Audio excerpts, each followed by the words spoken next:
Okay guys, at this point I've got the final gluing done. After the hot glue dried, I applied contact cement to the surface and waited for it to dry, and then I put the third piece of foam on. Now the blade is pretty much finished. You can see it's sandwiched together like that with the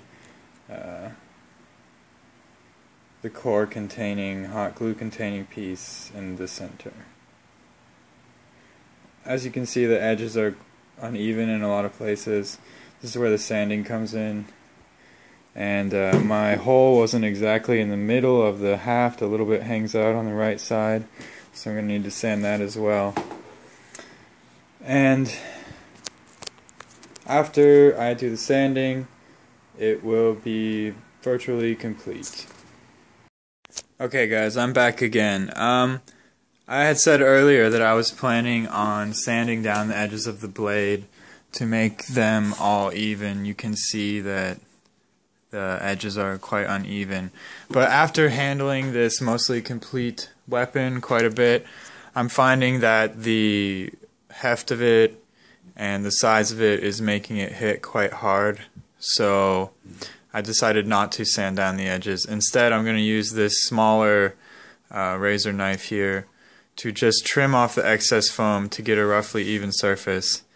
And then I'm going to glue a few strips, probably 2 strips I guess, of a different kind of foam onto the edge of this blade to make it hit softer and be usable without needing to wear full armor to avoid injury. So you can see around the sides of the blade all these places where it's uneven, like right here on the corner and down here, all around. I'm going to go in with this little blade and just trim off this excess foam so that I can get the edges as even as possible all the way around. I'm going to do that off camera, and when I'm finished I'll come back and show you my end result.